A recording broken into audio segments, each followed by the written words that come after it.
Hello नमस्ते, मैं दरवेश आनंद आप सभी विद्यार्थियों का पुनः एक बार दरवेश आनंद ऑनलाइन यूट्यूब चैनल पर स्वागत करता हूं।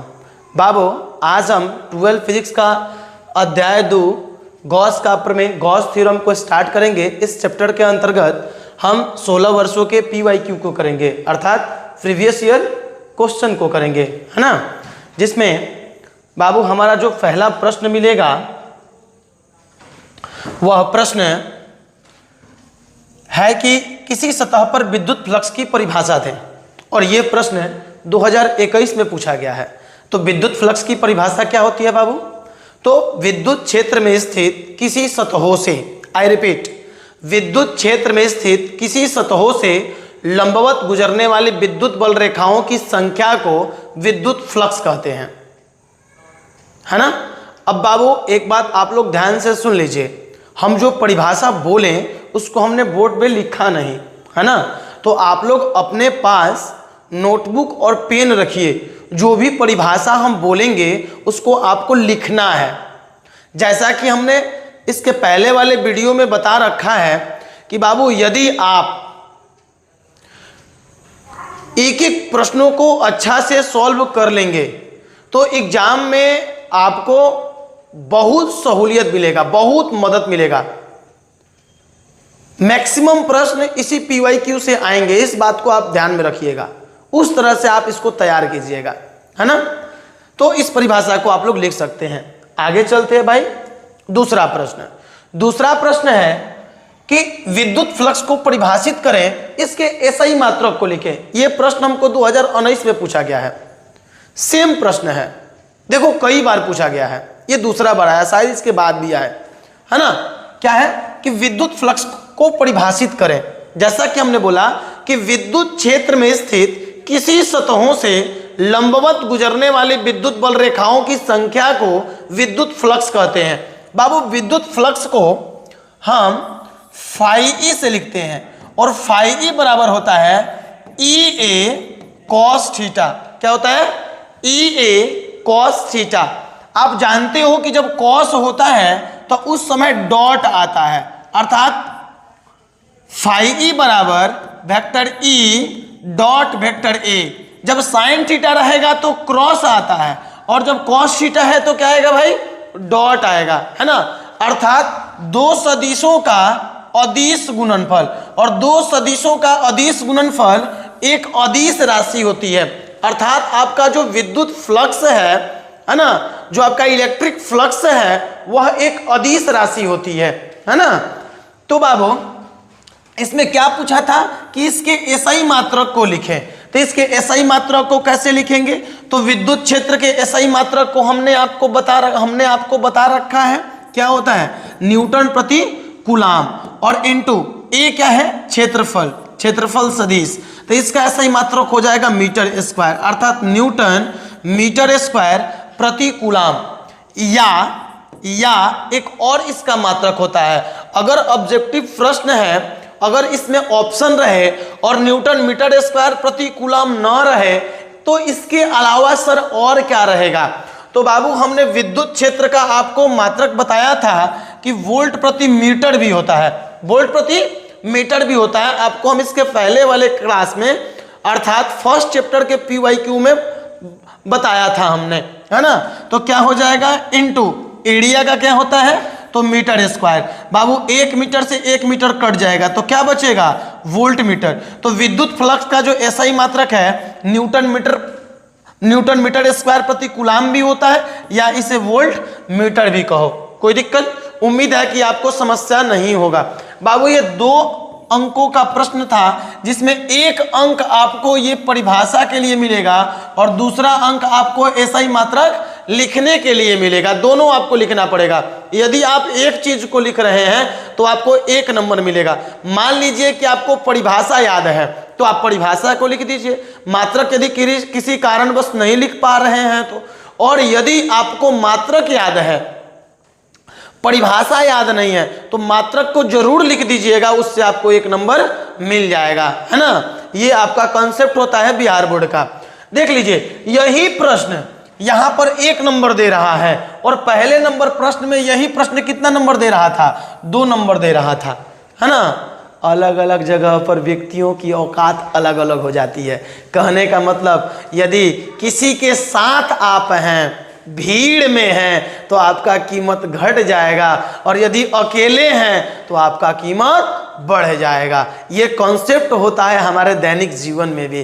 कोई दिक्कत? इसलिए एकला चलो, अकेला चलो और अपना नाम बनाओ, है ना। चलते हैं बाबू हम तीसरे नंबर के प्रश्न पे। तीसरा नंबर का प्रश्न है बाबू कि विद्युत फ्लक्स का एसआई मात्रक है। ये प्रश्न आपको 2021 में पूछा गया है। ये प्रश्न कब पूछा गया है?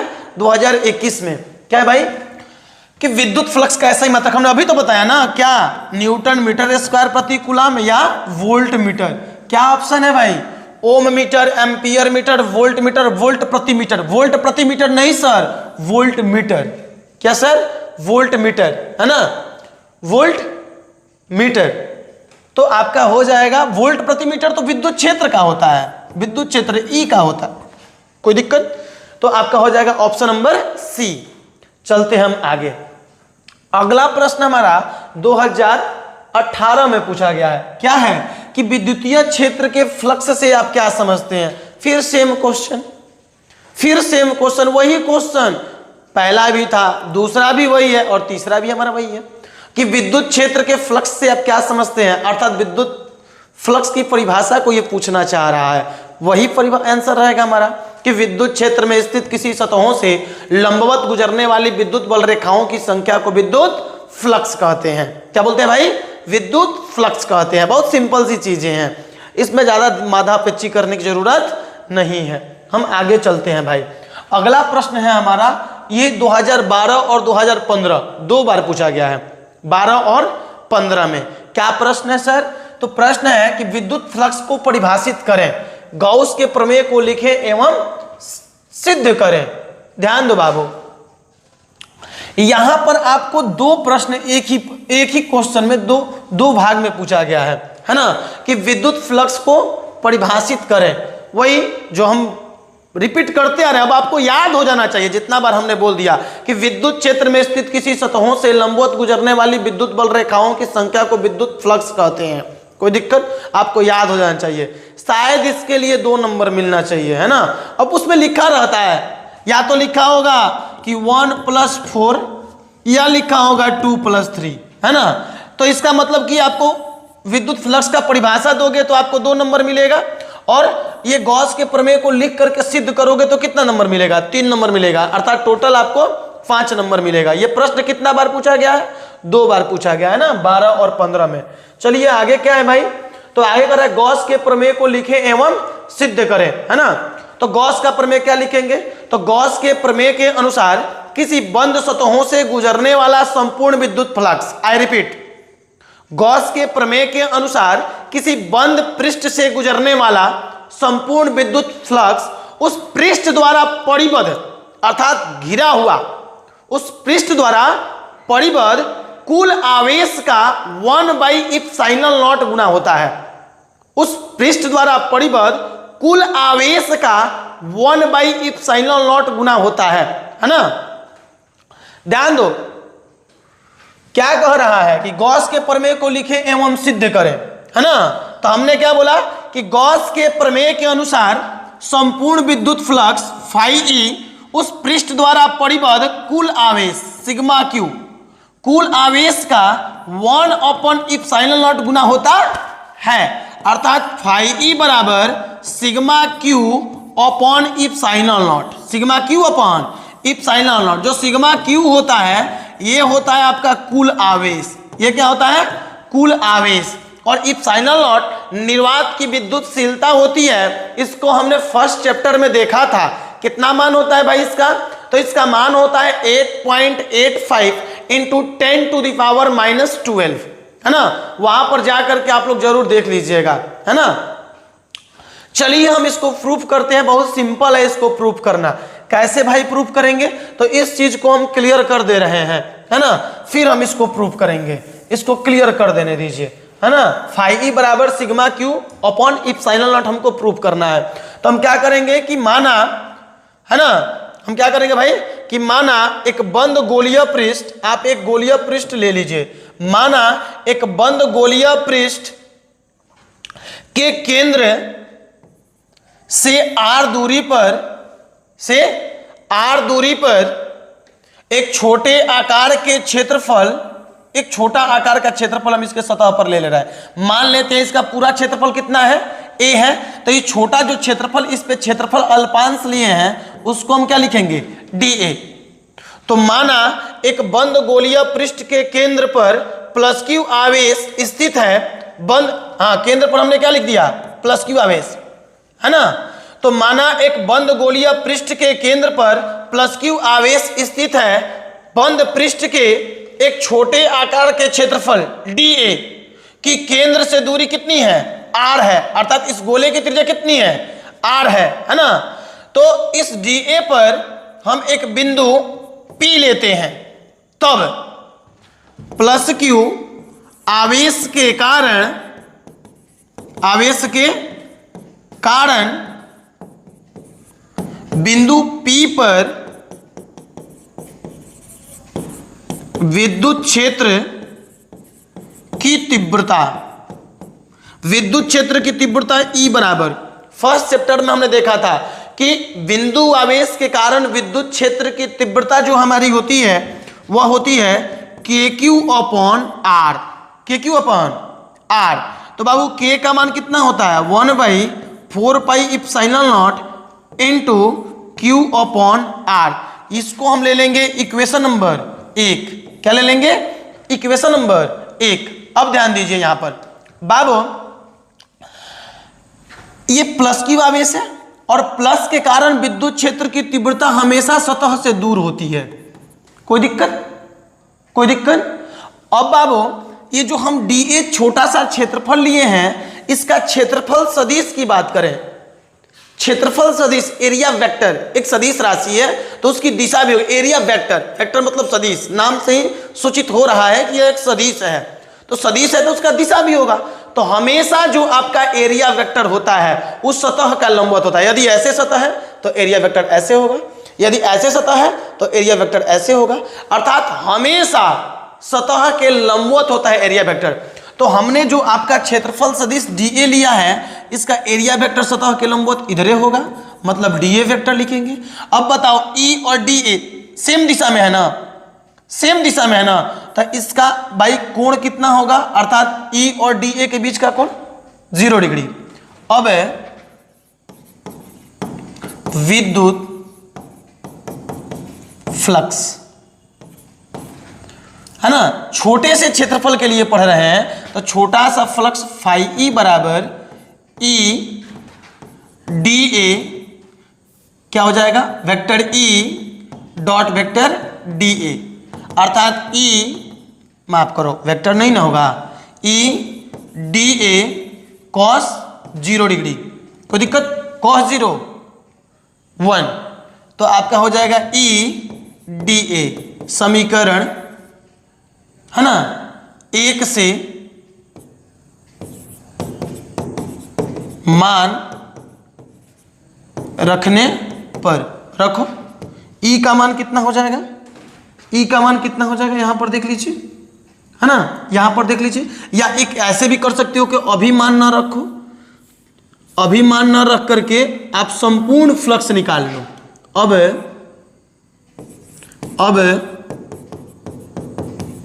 संपूर्ण फ्लक्स फाई E, संपूर्ण फ्लक्स कैसे निकलता है भाई, तो जो छोटा सा फ्लक्स आपने डी फाई E निकाला है उसको इंटीग्रेट कर दीजिए तो कुल फ्लक्स निकल जाएगा। छोटा सा फ्लक्स कितना है, तो सर E dA है। आप जानते हो कि जो भी कांस्टेंट होता है इंटीग्रेशन से बाहर, तो E हमारा कांस्टेंट है, अर्थात सतह पर, कहीं भी सतह पर आप जब विद्युत क्षेत्र की तीव्रता निकालिएगा तो समान होगा। क्यों, क्योंकि विद्युत बिंदु आवेश कारण विद्युत क्षेत्र की तीव्रता आपका KQ अपॉन R होता है। तो K कांस्टेंट है, Q केंद्र पर आवेश बदलने वाला नहीं है, और R कहीं भी सतह पर दूरी केंद्र से निकालोगे तो सेम रहेगा, अर्थात E का मान पूरे पृष्ठ पर बदलने वाला नहीं है, अर्थात कांस्टेंट है। कांस्टेंट है तो इंटीग्रेशन से कहां आ जाएगा, बाहर, अंदर क्या बचेगा, dA, अर्थात फाई E बराबर E और dA को इंटीग्रेट करेगा तो A हो जाएगा। अब क्या कीजिए, कि बाबू समीकरण 1 से E का मान रखने पर रख दीजिए, कितना हो जाएगा सर? तो हो जाएगा फाई ई बराबर कितना है ई ए। ई का मान आपने कितना निकाला है? तो यहाँ पे हमने ई का मान निकाला है 1/4 pi epsilon naught into q upon r. 1/4 pi epsilon naught into q upon r into A. A क्या है? क्षेत्रफल। कौन सा क्षेत्रफल? टोटल क्षेत्रफल। ए माना था ना, टोटल क्षेत्रफल हमने ए माना था सर। तो बाबू ए क्या है? टोटल क्षेत्रफल। किसका टोटल क्षेत्रफल? गोले का टोटल क्षेत्रफल। तो गोला का क्षेत्रफल कितना होता है? तो 4 पाई आर स्क्वायर होता है सर, 4 पाई आर स्क्वायर होता है सर। यहां पर देख लिए, तो 4 पाई से 4 पाई चला गया, 4 पाई आर होता है ना, 4 पाई आर होता है ना। तो 4 पाई से 4 पाई गया और आर से आर चला गया, अर्थात फाई ई बराबर कितना हो जाएगा? Q upon epsilon not, Q upon epsilon not. अब देख लीजिए यहां पर बाबू क्यू क्या है? गोले के अंदर का कुल आवेश ना, कुल आवेश। और यही तो हमको प्रूफ करना था ना, यही तो हमको प्रूफ करना था, यही तो हमको। अरे भाई फाई ई बराबर क्या था? Sigma Q upon epsilon not. Sigma Q क्या? कुल आवेश। ये भी तो कुल ही आवेश है ना, केवल क्यू लिखा है, यहाँ पर सिग्मा लगा, तो क्या दिक्कत है? कोई दिक्कत होने वाला नहीं है। उम्मीद है कि बाबू इस प्रश्न में आपको कोई समस्या नहीं हुआ होगा। हम कुछ सेकंड के लिए यहाँ से हट रहे हैं, आप स्क्रीनशॉट तुरंत ले लीजिएगा, बस कुछ सेकंड के लिए हम हट रहे हैं। उम्मीद है कि आप ले लिए होंगे, है ना। हम आगे बढ़ चलते हैं। तब क्या है आगे भाई प्रश्न? आगे का प्रश्न क्या है सर? तो बाबू ये क्वेश्चन भी सेम है। क्या है कि गॉस के प्रमेय को लिखें और इसे प्रमाणित करें। हमने अभी आपको पढ़ाया कि गॉस का प्रमेय क्या होता है और कैसे इसे प्रमाणित करते हैं। आप यहाँ से देख सकते हैं और इसको वहाँ भी सॉल्व कर सकते हैं खुद से। एक बार अगले प्रश्न के लिए, इसके लिए 22 में पूछा गया, इसके लिए आप खुद से सॉल्व कीजिए, वीडियो को रोक करके खुद से सॉल्व कीजिए बाबू, तब हम समझे कि आप पढ़ाई कर रहे हैं, है ना। मेहनत कीजिए धन। आगे चलते हैं। आगे क्वेश्चन क्या है कि वायु में स्थिर इकाई धन आवेश से निकलने वाला संपूर्ण विद्युत फ्लक्स का मान होता है। यह प्रश्न 2023 में पूछा गया है। वायु में स्थिर इकाई धन आवेश से, अर्थात जो आवेश का मान है वो इकाई धन आवेश है। इकाई धन आवेश मतलब 1 कूलाम, है ना, से निकलने वाले संपूर्ण विद्युत फ्लक्स का मान होता है। तो चूंकि हम जानते हैं कि तू हमें बर्बाद करोगी, इसीलिए तो हम तुमको दिल नहीं देते हैं। क्या हो जाएगा भाई? फाई ई बराबर sigma Q upon epsilon not. Sigma Q मतलब कुल आवेश ना, कितना है? 1 कूलाम अपॉन इप्सिलॉन नॉट, अर्थात 1/इप्सिलॉन नॉट। क्या ऑप्शन में है? कहीं भी सर 1/इप्सिलॉन नॉट नहीं है। अरे तो कुछ नहीं दिक्कत बाबू, नीचे है ना, तो नीचे कुछ नहीं तो पावर कितना होता है? 1। ऊपर ले जाओगे तो इप्सिलॉन नॉट का पावर हो जाएगा -1, अर्थात ऑप्शन नंबर कौन सा सही हो जाएगा हमारा? तो ऑप्शन नंबर बी सही हो जाएगा। ऑप्शन नंबर कौन सा सही होगा हमारा? तो ऑप्शन नंबर बी सही हो जाएगा, है ना। चलो बाबू हम आगे चलते हैं। आगे हमारा प्रश्न है कि किसी गोलीय पृष्ठ के अंदर यदि +q आवेश रख दिया जाए तो संपूर्ण पृष्ठ से निकलने वाला विद्युत फ्लक्स कितना होगा? किसी गोलीय पृष्ठ के अंदर यदि +q आवेश रख दिया जाए, कोई भी हमारे पास गोलीय पृष्ठ है, इसके अंदर यदि हम +q आवेश रख दें, है ना, आवेश रख दिया जाए तो संपूर्ण पृष्ठ से निकलने वाला कुल विद्युत फ्लक्स, तो गॉस के प्रमेय से फाई ई बराबर sigma Q upon epsilon not. अब बताओ बाबू इस गोलीय पृष्ठ के अंदर कुल आवेश कितना है? तो क्यू है upon epsilon naught. Option number B हो जाएगा, ऑप्शन नंबर बी हो जाएगा। उम्मीद है कि आपको कोई समस्या नहीं हो रहा होगा। तो हम चलते हैं फिर अगले प्रश्न पे। बाबू अगला प्रश्न क्या है भाई? तो अगला प्रश्न है कि एक बंद पृष्ठ के अंदर n विद्युत द्विध्रुव स्थित हैं। बंद पृष्ठ से निकलने बंद पृष्ठ से निर्गत कुल विद्युत फ्लक्स होगा। यह प्रश्न हमारा 24 में पूछा गया है। बहुत सिंपल प्रश्न है बाबू। चैप्टर 1 में हम लोगों ने विद्युत द्विध्रुव को देखा था।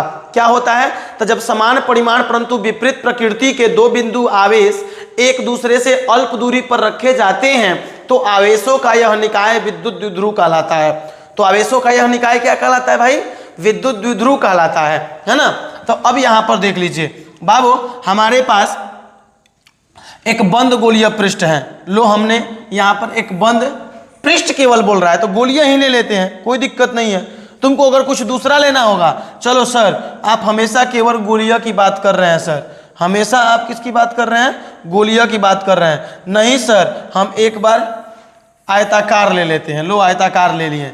इसके अंदर कितना विद्युत ध्रुव स्थित है? वो n गो। तो विद्युत ध्रुव क्या होता है कि जब समान परिमाण तथा विपरीत प्रकृति के दो बिंदु आवेश एक दूसरे से अल्प दूरी पर होते हैं, है ना। एक और ले लिए। लो, n गो है ना, तो q एगो प्लस एगो माइनस। लो, एगो और ले लिए, एगो प्लस एगो माइनस। लो, एगो और ले लिए, एगो प्लस एगो माइनस। लो, एक और ले लिए, एक प्लस एक माइनस। अब बताओ भाई, अगर कोई गो भी रहे, 10 गो 20 गो 50 गो 100 गो, जितना गो ले लो, एन बोल रहा है, एन का कोनो मान होता ही नहीं है। अरे बोलो ना। तो अब एक बात बताओ बाबू, एन को का लेना है? विद्युत द्विध्रुव ही लेना है ना। अब विद्युत द्विध्रुव किससे बनेगा? तो जितना प्लस उतना माइनस से बनेगा, जितना प्लस उतना माइनस से बनेगा। अब बाबू एन गो प्लस लिया, एन गो माइनस लिया, अर्थात इस बंद पृष्ठ के अंदर जितना प्लस आवेश उतना माइनस आवेश, मतलब कि कुल आवेश कितना? 0। जितना प्लस उतना माइनस, तो कुल कितना? 0। तो बंद पृष्ठ निर्गत कुल विद्युत फ्लक्स, तो φE बराबर sigma Q upon epsilon naught, अर्थात 0 upon epsilon naught is equal to 0। Option number D. लल्लू पल्लू क्वेश्चन। चलते हैं हम आगे। अरे चल रही सेवड़िया शिव के धाम। क्या है रे? किसी बंद पृष्ठ के अंदर 2 × 10⁻⁻6 कूलाम मीटर द्विध्रुव आघूर्ण का, अरे द्विध्रुव आघूर्ण को पी से लिखते हैं, 2 × 10⁻⁻6 कूलाम मीटर। अरे सेंटीमीटर मत पढ़ लेना, सेंटीमीटर ऐसे होगा, cm दोनों बराबर होगा, अर्थात दोनों स्मॉल होगा, और ऐसे होगा कूलाम मीटर, कैपिटल स्मॉल। कोई दिक्कत? अरे तुम तो तेज बच्चे हो सर, ये क्यों बताकर समय बर्बाद कर रहे हैं? अपना भी और हमारा भी आगे बढ़ो ना मास्टर। तो इतना कूलॉम मीटर द्विध्रुव आघूर्ण का एक वैद्युत द्विध्रुव रखा गया है। पृष्ठ से निर्गत नेट फ्लक्स कितना होगा? फक यहां पे देखो बच्चा, फिर वही यार वैद्युत द्विध्रुव रखा गया है ना रे, विद्युत द्विध्रुव रखा गया है ना, तो जितना प्लस उतना माइनस सही मिलके तो विद्युत द्विध्रुव बनता है। तो फिर वही कहानी होगी, सिग्मा क्यू का मान 0 upon epsilon naught is equal to 0। ये सब्जेक्टिव है, ये सब्जेक्टिव है। तो सब्जेक्टिव है तो काम करो ना। ओ सर, क्यों आप ऐसा कर देते हैं? सर ये सब्जेक्टिव है सर, तो सब्जेक्टिव है तो इसको सब्जेक्टिव की तरह सॉल्व कीजिए, ये बिना मतलब की बातें नहीं की। अरे क्या सब्जेक्टिव की तरह करना रे, क्या करना रे बच्चा? यहां देखो P का मान इतना दिया है, तो कोई भी पृष्ठ आप ले लेना, P निकालने के लिए जितना प्लस होगा उतना क्या होगा? माइनस होगा। तो sigma Q is equal to 0 होगा। तो φE बराबर sigma Q upon epsilon naught, 0 upon epsilon naught is equal to 0। Answer. कहानी क्लोज। सर केवल आप क्लोज करना जानते हैं क्या? हाँ रे बच्चा, इस क्लास को भी क्लोज करेंगे, ये चलते ही नहीं रहेगा। चल आगे देख। अच्छा बच्चा, नहीं नॉटी बॉय। बाबू 11 नंबर क्वेश्चन है। क्या क्वेश्चन है 11 नंबर सर? तो 11 नंबर क्वेश्चन है, किसी गॉसिया पृष्ठ में -q +q तथा -q आवेश हैं, पृष्ठ में से परिणामी विद्युत फ्लक्स की गणना करें। किसी गॉसिया पृष्ठ, और गॉसिया पृष्ठ हमेशा बंद पृष्ठ होता है, चाहे कोई भी आकृति रहो, आयताकार, वर्गाकार, लिमडार, है ना, टेढ़ मेढ़ डणेड़, कैसा भी रहे बस बंद रहना चाहिए।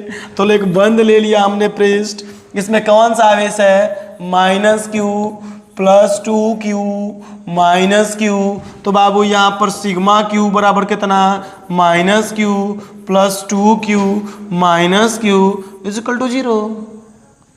और बोलना तो फाई बराबर sigma q upon epsilon naught 0 upon epsilon not बराबर 0 आंसर। गुड बच्चा, लल्लू पल्लू प्रश्न है रे भाई। आगे बढ़ चलो, कहाँ, क्वेश्चन नंबर 12। ये क्वेश्चन अच्छा है, तुम सॉल्व भी कर करके आंसर नहीं ला पाओगे जब तक दरवेश आनंद से सहयोग नहीं पाओगे। आजा, तो मैं गया कहाँ हूं सर कि मैं आ जाऊं। यदि गोले पर आवेश 10 माइक्रोकूलाम हो, बाबू आवेश का मान दिया है क्यू का मान दिया है कितना, 10 माइक्रोकूलाम। तो उसकी सतह पर विद्युतीय फ्लक्स है फाई = व्हाट।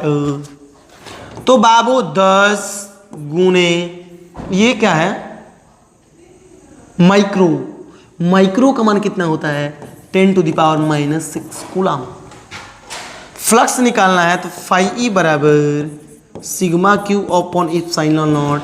सिग्मा q का मान कितना, 10 × 10⁻⁻6। कोई दिक्कत, अपॉन एप्सिलॉन नॉट का मान 8.85 × 10⁻⁻12। तो ये हो जाएगा 10/8.85 × 10⁻, ये -12 है ना, ऊपर जाएगा तो +12 हो जाएगा। तो 12 में से 6 जाएगा तो 6 बचेगा। अब देखो यहां पर भागम दे दो, अर्थात थोड़ा सा हम सहयोग ले लेते हैं, महाराज जी का सहयोग, क्योंकि ये महाराज जी सहयोग नहीं करेंगे। आप जानते हो कि हमको जोड़ घटाव गुना भाग नहीं आता है। क्या हो जाएगा भाई, 10 भागा 8.85 कितना, देख लिए, दिख रहा है, नहीं दिखेगा आपको, हम बता रहे हैं, यहाँ लिखेंगे तो दिखेगा ना, अरे दिखेगा, हाँ दिखेगा, कितना 1.1299 करके कुछ है इंटू 10⁻6, ये इतना आ गया। अब आ जाते हैं यहां पर, इतना आंसर। सर क्या करें, आंसर में तो हमको दिख नहीं रहा है, सब जगह 36 पाई करके लिखा है सर, हर जगह लिखा है। ओ मास्टर साहब, हर जगह 36 पाई करके लिखा है, हमको समझ नहीं आ रहा क्या करें। अरे कुछ नहीं बाबू, एक बार ऑप्शन को भी सॉल्व करके नंबर में लाना पड़ेगा। चल एक बार 36 पाई को सॉल्व करते हैं। 36 पाई मतलब कि 36 पाई का मान 3.14 है ना। फिर महाराज जी का सहयोग, ए महाराज आप कहाँ कहाँ हमारा सहयोग करेंगे। 36 × 3.14, ये आ गया आपका 113.04, 36 पाई का मान। सर आपने जो सॉल्व किया है वो 1.129 है। कहने का मतलब यदि इसमें से हम 0 दे दें, एगो 0 देंगे तो क्या बनेगा भाई, यहां पर लिख रहे हैं, एगो 0 देंगे तो 11 हो जाएगा, मतलब एक अंक बाद दशमलव, ये जो दशमलव है एक अंक घुसुक जाएगा। एक और 0 इससे लेके दे देंगे तो एक और अंक घुसुक जाएगा, मतलब हो जाएगा 112.99 इंटू 10⁻6 था ना, और 2 गो यहाँ पर 0 ले लिए हैं तो कितना बचेगा 4। ये लगभग किसके बराबर है, और लगभग क्या बराबर है भाई 113 के 0.01, 1 पैसा का अंतर है। अरे ये अंतर थोड़ी ना होता है, इंटू 10⁴, ये सही है। अर्थात कहने का मतलब 113 को हम 36 पाई लिख सकते हैं, और इंटू 10⁻ क्या बचेगा 4। ऑप्शन सर या ऑप्शन नंबर बी। कितना लल्लू पल्लू क्वेश्चन है, और इसी में तुम लोग हाँपते रहते हो बच्चों। यह हाँपने वाली बात थोड़ी ना है ना। हटे क्या, हटे, अरे सर क्यों हटे करते हैं, हटिए, चल छाप ले, छाप लिया। उम्मीद है कि आप छाप लिए होगे, अरे छाप नहीं पा रहे हो तो करना कुछ नहीं है, बस स्क्रीनशॉट ले लेना होता है। क्या करना होता है, स्क्रीनशॉट ले लेना होता है। तो स्क्रीनशॉट ले लीजिए, है ना, हम हट रहे हैं। चलो तो बढ़ो अगले प्रश्न पे। अगला प्रश्न है बाबू कि गॉस के नियम का उपयोग कर कूलॉम के नियम को निकालें। ये प्रश्न हमारा 2017 में पूछा गया है। गॉस के नियम का प्रयोग करते हुए कूलॉम के नियम को ज्ञात करना है। क्या कूलॉम का नियम होता है भाई? तो कूलॉम के नियम के द्वारा हम बल को ज्ञात करते हैं, है ना। फॉर्मूला होता है F = K Q1 Q2 upon R²। कोई दिक्कत? तो हम चलते हैं उसको सॉल्व करते हैं। बाबू माना एक खोखले गोले के केंद्र पर प्लस क्यू आवेश स्थित है। उस गोले के पृष्ठ पर एक क्षेत्रफल अल्पांश dA लेते हैं। क्या करते हैं?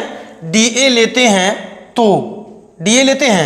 तो यहां पर ध्यान दो, हम थोड़ा सा इधर लेंगे नीचे, ये हम इसके सतह पर एक क्षेत्रफल अल्पांश dA लेते हैं। कोई दिक्कत? प्लस क्यू आवेश स्थित है तो प्लस से विद्युत क्षेत्र हमेशा दूर होता है। क्षेत्रफल अल्पांश, है ना, लिए तो इसका क्षेत्रफल सदिश, जैसा कि हमने पहले बताया कि क्षेत्रफल सदिश सतह के लंबवत होता है, अर्थात ये भी लंबवत उसी दिशा में होगा, है ना। तो आपका बाबू E और DA के बीच कोण जो होगा 0 डिग्री होगा। अब बाबू यहां पर देखिए, गॉसीय पृष्ठ से गुजरने वाला कुल विद्युत flux phi E = integration of vector E dot vector dA, अर्थात integration of vector E dA cos theta का मान कितना है? 0 डिग्री। तो हो जाएगा इंटीग्रेशन ऑफ E dA। अब बाबू आप जानते हो कि जो भी कांस्टेंट होता है वह इंटीग्रेशन से बाहर आ जाता है, तो E आपका बाहर आ जाएगा, अंदर क्या बचेगा? इंटीग्रेशन ऑफ dA, है ना। आगे देखते हैं बाबू, हमारा phi E = हो जाएगा E इंटू dA को इंटीग्रेट करोगे, अर्थात जब छोटे पार्ट को इंटीग्रेट करते हैं तो बड़ा पार्ट आ जाता है, अर्थात छोटा पार्ट dA को इंटीग्रेट करेंगे तो इसका पूरे पृष्ठ का क्षेत्रफल A आ जाएगा। और पूरे पृष्ठ का क्षेत्रफल क्या है? गोले का क्षेत्रफल। तो जैसा कि आपने इसके पहले वाले वीडियो में देखा कि गोले का क्षेत्रफल 4πr² होता है, 4πr² होता है। तो अब बाबू इसका नाम दे दो इक्वेशन नंबर 1, है ना। अब गॉस के प्रमेय से क्या होता है? phi E = sigma Q upon epsilon not, अर्थात phi E = सिग्मा क्यू, अर्थात कुल आवेश इस पृष्ठ के अंदर कितना है? Q है, अपॉन इप्सिलॉन नॉट। ये हो जाएगा आपका इक्वेशन नंबर 2। अब यदि आप समीकरण 1 तथा समीकरण 2 में तुलना करने पर, अर्थात जब आप तुलना करते हैं तो देखते हैं कि 1 और 2 में LHS बराबर है। बाबू LHS बराबर है तो RHS भी क्या होगा? बराबर, अर्थात E × 4πr² बराबर होगा Q अपॉन इप्सिलॉन नॉट के। अब बाबू देखो कि E के साथ 4πr² गुना में है तो इधर की ओर भाग में आएगा, अर्थात क्या हो जाएगा भाई? E = हो जाएगा 1/4πr² into Q upon epsilon not. थोड़ा सजाने की कोशिश करोगे तो हो जाएगा 1/4π इप्सिलॉन नॉट को यहाँ लिख दीजिए और Q अपॉन r² को यहाँ लिख दीजिए। ये हो जाएगा आपका इक्वेशन नंबर 3। विद्युत क्षेत्र आपका आ गया। अब बाबू विद्युत क्षेत्र के कारण इस बिंदु पर, अर्थात इस अल्पांश वाले बिंदु पर हम एक आवेश को रखते हैं। क्या करते हैं? एक आवेश को रखते हैं, है ना। यदि क्षेत्रफल अल्पांश के किसी बिंदु पर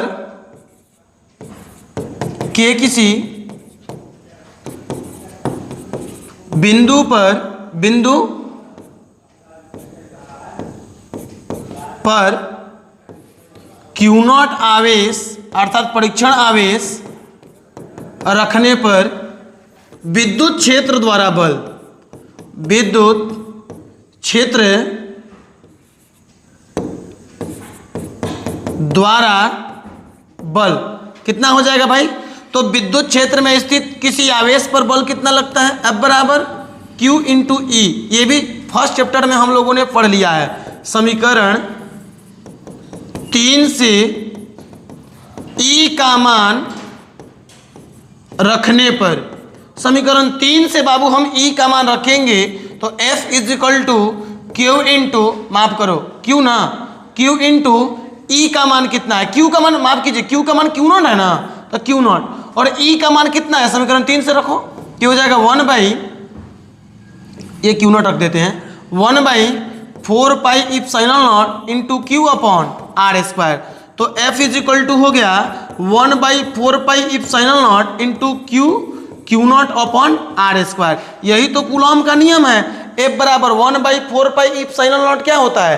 तो 1 by 4 pi epsilon not K होता है, और Q को Q1 लिख दे रहे हैं और Q0 को Q2 लिख दे रहे हैं अपॉन आर स्क्वायर। यही तो हमको प्रूफ करना था, यही तो हमको प्रूफ करना था। क्या दिक्कत है? अगर नहीं दिख रहा है तो हम थोड़ा सा ऊपर कर देते हैं, अब देख लो, थोड़ा सा ऊपर कर दिया, अब देख लो। यही तो हमको प्रूफ करना था। उम्मीद है कि आपको कोई समस्या नहीं होगा। हम स्क्रीन के सामने से हटते हैं और आप इसको स्क्रीनशॉट ले लीजिए। चलो तो हम देखते हैं अब अगले प्रश्न को, है ना। अगला प्रश्न हमारा क्या है भाई? तो अगला प्रश्न है बाबू कि गॉस के नियम को लिखे, है ना। तो गॉस के नियम के अनुसार किसी बंद सतहों से गुजरने वाला संपूर्ण विद्युत फ्लक्स उस पृष्ठ द्वारा परिबद्ध कुल आवेश का, उस पृष्ठ द्वारा परिबद्ध कुल आवेश का 1 बाई इप्सिलॉन नॉट गुना होता है, 1 बाई इप्सिलॉन नॉट गुना होता है। कोई दिक्कत? उम्मीद है कि आपको कोई दिक्कत नहीं होगा। इसको आप लिख दीजिएगा।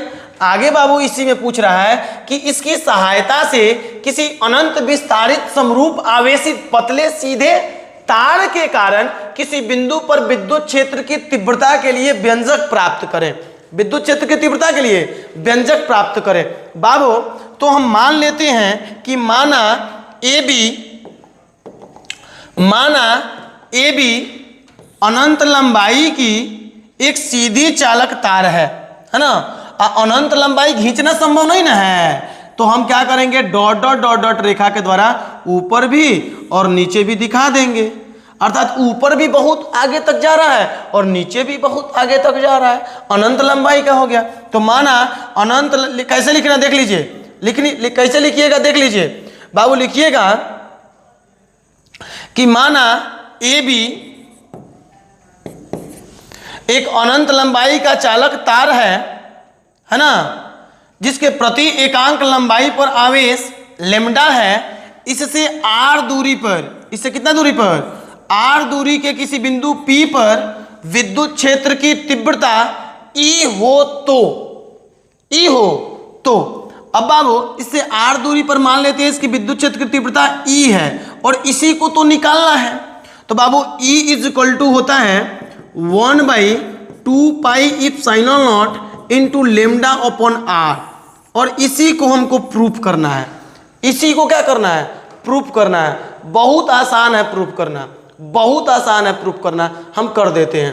आइए देखिए यहाँ पर बाबू, जिस बिंदु पर आपको विद्युत क्षेत्र की तीव्रता निकालनी होती है उस बिंदु के परितः हम गॉसिया पृष्ठ की कल्पना करते हैं।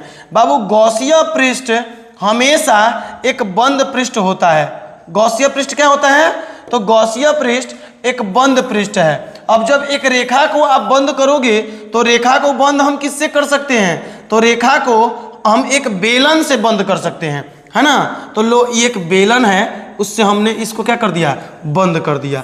एक बेलन के द्वारा हम इस रेखा को बंद कर दिए। अब आप देखिएगा कि बबुआ इसमें 3 गो पृष्ठ है, एगो ये वाला पृष्ठ, एगो ये वाला पृष्ठ, आप ठीक से समझिएगा, और एक ये वाला पृष्ठ और एक ऊपर वाला पृष्ठ। कौ गो पृष्ठ? 3 गो पृष्ठ है। कोई दिक्कत? अब आइए हम आगे आपको लेकर के चलते हैं। यहां से इसको हटाना पड़ेगा, तो माफ करो। हाँ, और सब तो है ना? हाँ सर, और सब सुरक्षित है, और सब पे कोई आंच नहीं आया है सर।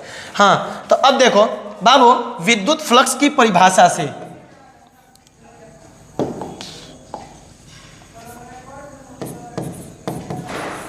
विद्युत फ्लक्स की परिभाषा से क्या होता है? फाई ई बराबर integration of E vector E dot D A, या लिखो वेक्टर ई डॉट ए, है ना? तो क्या हो जाएगा? Integration of E D A cos theta, E D A cos theta. अब आप ध्यान दीजिए, इस ये जो पृष्ठ हमने लिया है, इस गॉसिया पृष्ठ में, इस गॉसिया पृष्ठ में बाबू 3 पृष्ठ है। चूंकि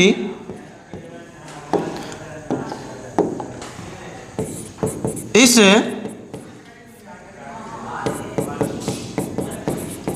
गॉसिया पृष्ठ में 3 पृष्ठ है। इस गॉसिया पृष्ठ में कितने पृष्ठ है? 3 पृष्ठ है ना? कौन कौन सा भाई? तो हमने बताया एक ये वाला और एक ये वाला, एक ये वाला। कौ गो?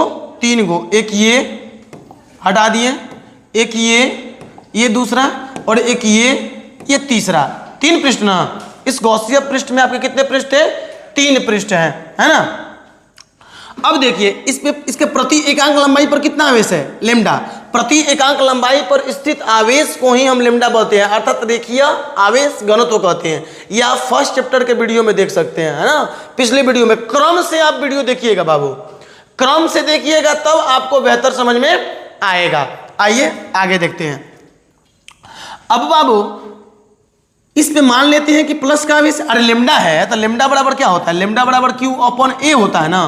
तो ए पॉजिटिव होता है और क्यू पॉजिटिव है, तभी तो लेमडा पॉजिटिव है। ए तो हमेशा पॉजिटिव होगा, क्षेत्रफल हमेशा पॉजिटिव। ऋणात्मक भी क्षेत्रफल होता है क्या? नहीं। अब ध्यान दो, अर्थात ये धनात्मक आवेश से आवेशित है। कौन से आवेश से आवेशित है? धन आवेश से आवेशित है, अर्थात इस तार पर प्लस चार्ज है। और आप जानते हो कि प्लस आवेश के कारण विद्युत क्षेत्र की तीव्रता हमेशा दूर होती है, हमेशा दूर होती है, हमेशा दूर होती है। अर्थात यहाँ पर जो विद्युत क्षेत्र की तीव्रता होगी वो ऐसे दूर होगी, इधर की ओर होगी। कोई दिक्कत? विद्युत क्षेत्र की तीव्रता किधर होगी? हो दूर होगी, है ना? लो कलर चेंज कर दिए हम, इधर की ओर होगी। और ये जो क्षेत्रफल हमने लिया है, इसका एरिया वेक्टर भी यदि हम लेंगे तो ये भी दूर होगी सतह के लंबवत। अर्थात फिर वही कहानी आया, ई और ए। मान लेते हैं इसका क्षेत्रफल हम A1 ले लिए, इसका क्षेत्रफल हम A2 ले लिए, और इसका क्षेत्रफल हम A3 ले लिए। तो A1 वेक्टर इधर होगा और E भी इधर होगा। मतलब यहां पर थीटा का मान कितना होगा? 0 डिग्री। यहां पर आपका ऐसे है ना पृष्ठ, तो एरिया वेक्टर ऊपर आएगा, और E इधर है ना, E आपका इधर है, मतलब यहां पर थीटा कितना होगा? 90 डिग्री। यहां पर देखिए ऐसे पृष्ठ है ना, तो एरिया वेक्टर नीचे आएगा, और E आपका इधर है, मतलब कि थीटा यहां भी कितना होगा? 90 डिग्री। तो इस गॉसिया पृष्ठ में कितने पृष्ठ हैं? 3 पृष्ठ। अतः फाई ई बराबर आपका हो जाएगा integration of E D A 1 cos theta 1 plus integration of E D A 2 cos theta 2 plus integration of E D A 3 cos theta 3। 3 भाग में हम बांट दिए, और बांटना लाजमी भी है, कोई दिक्कत नहीं है, क्योंकि विद्युत फ्लक्स एक अदिश राशि है, और अदिश को हम साधारण बीजगणित के द्वारा जोड़ सकते हैं। तो इसको 3 भाग में करके जोड़ दिए, क्या दिक्कत हुआ है भाई? जोड़ने के लिए किसी नियम की जरूरत नहीं है, इसे तो साधारण बीजगणित के द्वारा हम जोड़ते हैं। अब देखिए यहां पर, तो integration of E D A 1 cos theta का कितना है, थीटा 1, ये थीटा 1 है, ये आपका थीटा 2 है, ये आपका थीटा 3 है, मतलब 0 डिग्री। अब plus integration of E DA2 cos 90 degree plus integration of E DA3 cos 90 degree. Cos 90 कितना, 0, ये भी कितना, 0, मतलब ये दोनों खत्म हो जाएंगे, केवल एक वाला बचेगा आपका, ये वाला बचेगा। अर्थात फाई ई बराबर हो जाएगा, फाई ई बराबर हो जाएगा इंटीग्रेशन ऑफ ई DA1 है, और कॉस 0 कितना होता है, 1, तो हमारा बच जाएगा इंटीग्रेशन ऑफ ई DA1। तो फाई ई बराबर, आप जानते हो कि ई कांस्टेंट है तो बाहर आ जाएगा, अर्थात DA1 बचेगा इंटीग्रेशन के अंदर। अर्थात ई इंटू क्या, DA1 को इंटीग्रेट करेंगे तो क्या हो जाएगा, A1, मतलब ये जो छोटा सा क्षेत्रफल लिया गया है, यदि पूरा इंटीग्रेट कर देंगे तो क्या बन जाएगा, A1 बन जाएगा पूरा क्षेत्रफल, अर्थात बेलन का पृष्ठीय क्षेत्रफल। तब बेलन का पृष्ठीय क्षेत्रफल क्या होता है, ई इंटू बेलन का पृष्ठीय क्षेत्रफल 2 पाई RL होता है। कितना होता है, 2 पाई RL होता है। यदि हम इस गॉसिया पृष्ठ की लंबाई को कितना ले लें, L ले लें, तो यदि हम इस गॉसिया पृष्ठ की लंबाई को कितना ले लें, L ले लें, तो इसका क्षेत्रफल ये हो जाएगा 2 पाई R, और इसकी कितनी है लंबाई, L, तो गॉसिया पृष्ठ का क्षेत्रफल हो जाएगा 2 पाई RL, 2 पाई RL। आप यहाँ पर फ्लक्स निकाल लिए, इक्वेशन नंबर कितना दे दो इसको, कहीं इक्वेशन माने हैं, नहीं माने हैं, इक्वेशन नंबर 1 दे दो, कोई दिक्कत। उम्मीद है कि आपको कोई परेशानी नहीं होगी, कोई परेशानी नहीं होगी। हम आगे चलते हैं भाई, आगे। अब एक बार फ्लक्स हम निकाल लिए, अब दूसरी बार फ्लक्स निकालेंगे। अब दूसरी बार फ्लक्स कैसे निकालिएगा भाई, तो गॉस के प्रमेय से, गॉस के प्रमेय से phi E is equal to क्या होता है, sigma Q upon epsilon naught. जो सिग्मा क्यू है क्या होता है भाई, कुल आवेश। कैसा कुल आवेश, तो गॉसिया पृष्ठ से परिबद्ध कुल आवेश। इसको दे दो इक्वेशन नंबर 2। अब बाबू आप जानते हो कि चालक तार के एकांक लंबाई पर दिया है कि तार के एकांक लंबाई पर आवेश कितना है भाई, लैम्डा। हमने भूमिका में लिखाया था ना कि चालक तार के एकांक लंबाई पर आवेश लैम्डा है, तो चालक तार के एकांक लंबाई पर आवेश कितना है, लैम्डा है। अतः चालक तार के L लंबाई पर आवेश, एक कलम का दाम 5 रुपया, 2 कलम का दाम 5 गुने 2 10 रुपया, 3 कलम का दाम 5 गुने 3 15 रुपया। अर्थात तार के एकांक लंबाई पर लैम्डा आवेश है, तो L लंबाई पर कितना हो जाएगा, लैम्डा इंटू L। और आपका जो गॉसिया पृष्ठ है वो कितना लंबा है भाई, L लंबा है, मतलब कुल गॉसिया पृष्ठ के अंदर का आवेश आपने निकाल लिया, कितना निकाला, लैम्डा इंटू L। और कुल आवेश को क्या लिखेंगे, सिग्मा क्यू का मान आ गया लैम्डा L। समीकरण 2 में मान रखने पर, समीकरण 2 में मान रखने पर रखिए भाई, phi E is equal to sigma Q का मान आ गया lambda L upon epsilon naught, equation number 3। अब बाबू क्या कीजिए, बहुत सिंपल है कि समीकरण 1 तथा 3 से, समीकरण 1 आपने ये निकाला ना, समीकरण 1 LHS कितना, फाई ई, और समीकरण 3 LHS कितना, फाई ई, तो RHS आपस में बराबर होगा। RHS कितना है, E into 2 pi RL, E into 2 pi RL is equal to, है ना, इसका कितना, lambda L upon epsilon naught. L से L क्या हो जाएगा, कैंसिल, अर्थात E इज इक्वल टू हो जाएगा, E के साथ ये गुना में है ना, 1/2 पाई R इधर भाग में आ जाएगा, into lambda upon epsilon not. इसको सजा दो तो 1/2 pi epsilon not into lambda upon R, E का मान हो जाएगा। हमने कहा यही तो हमको क्या करना है, प्रूव करना है, ये हमारा प्रूफ हो गया। कोई दिक्कत, उम्मीद है कि आपको कोई दिक्कत नहीं होगा। हम एक बार ये पलट देते हैं, आप खुद से क्या कर लो, देख लो, स्क्रीनशॉट ले लो और खुद से आपको भी सॉल्व करना है। हम हट रहे हैं, स्क्रीनशॉट लो जल्दी। उम्मीद है कि आप लोग स्क्रीनशॉट ले लिए होंगे। उम्मीद है कि आप लोग स्क्रीनशॉट ले लिए होंगे। तो इधर वाला भी ले लो, इधर वाला भी ले लिए क्या आप, इधर वाला भी ले लिए होंगे। तो हम चलते हैं अगले क्वेश्चन पे। अगला क्वेश्चन है कि गॉस के नियम का उपयोग करते हुए आवेशित चालक तार के नजदीक के बिंदु पर विद्युत क्षेत्र ज्ञात कीजिए। सेम क्वेश्चन है, लिख देना आप लोग same to you, same to you, है ना। अरे आई लव यू वाला सेम टू यू नहीं है, उस जो प्रश्न को सॉल्व किए थे वही सेम यहां भी आ जाएगा। उम्मीद है कि आपको कोई दिक्कत नहीं होगा। आओ ध्यान दो अगला क्वेश्चन भाई। अगला क्वेश्चन है कि चालक पदार्थ से बने असीमित आवेशित पतली चादर की सतह के निकट स्थित बिंदु पर विद्युत क्षेत्र की तीव्रता होती है। तो बाबू चादर के कारण विद्युत क्षेत्र की तीव्रता होती है sigma upon 2 epsilon naught. Option number C हो जाएगा। आगे चलो भाई, आगे चलो भाई।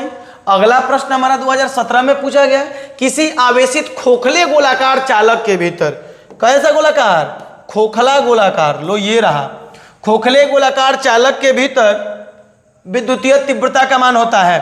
बाबू चालक के भीतर विद्युतीय तीव्रता का मान 0 होता है, क्योंकि चालक के अंदर आवेश नहीं होता, और चालक के अंदर आवेश नहीं, अंदर की ओर आवेश नहीं होता है। यदि अंदर की ओर आवेश होगा बाबू, अंदर की ओर यदि विद्युत क्षेत्र रेखाओं काटो खींचोगे तो ये काटेगा ना रे। और आप जानते हो कि विद्युत बल रेखाएं कभी एक दूसरे को नहीं काटती है, चैप्टर 1 में आंसर दिया गया था, है ना, कभी नहीं काटती। तो अंदर की ओर आवेश होता ही नहीं है तो विद्युत बल रेखा होगी कहां से कि कट्टा कुट्टी करे, अंदर आवेश ही नहीं होती। अंदर आवेश नहीं होगी तो विद्युत क्षेत्र की तीव्रता कितनी होगी, 0, सी, अर्थात खोखले गोले के अंदर विद्युत क्षेत्र की तीव्रता 0 होती है। आगे चलते हैं भाई।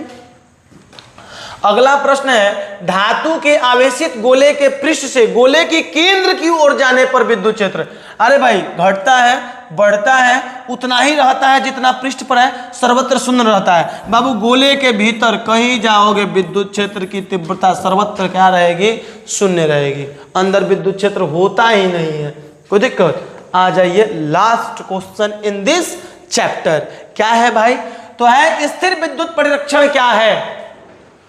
तो किसी क्षेत्र विशेष को, वाओ सर क्या बोल रहे हैं, किसी क्षेत्र विशेष को विद्युत क्षेत्र से बचाने की प्रक्रिया स्थिर विद्युत परिरक्षण कहलाती है। इसका एक जीवनोपयोगी उपयोग लिखें। बाबू बिजली चमकते या गरजते समय अपने गाड़ी में रहनी चाहिए, कार में, ये रही मेरी कार, ये तुम्हारी नहीं है ये मेरी है, वाओ वाओ ये मेरी कार है, स्टैंडर्ड कार, हम इसमें बैठेंगे जब बिजली चमकेगा तो, बाहर नहीं। क्यों, क्योंकि मान लीजिए जब किसी कारणवश इसमें बिजली गिरेगी तो ये सब प्लेट का बना होता है, मेटेलिक प्लेट होते हैं। अब इस पे जब गिरेगी तो आपका जो आवेश होगा वो इस गाड़ी पर ही चारों तरफ फैलेगा, आपके पास नहीं आएगा, आप सुरक्षित रहिएगा। अर्थात इस गाड़ी के अंदर विद्युत क्षेत्र नहीं आ रहा है, एक क्षेत्र विशेष विद्युत क्षेत्र से बच रहा है, इसका उपयोग है। तो किसी क्षेत्र विशेष को विद्युत क्षेत्र से बचाने की प्रक्रिया स्थिर विद्युत परिरक्षण कहलाती है। उम्मीद है कि आपको कोई दिक्कत नहीं होगा और आपके लिए यह क्लास बहुत लल्लू पल्लू होगा। कहीं गलती हुआ होगा तो क्षमा करना भाई, गलतियां तो होती हैं, शुरुआत की वीडियो है, थोड़ा सा तो होगा, है ना। चलो बाय बाय, मिलेंगे फिर कल के क्लास में, अर्थात अगले क्लास में। Bye bye.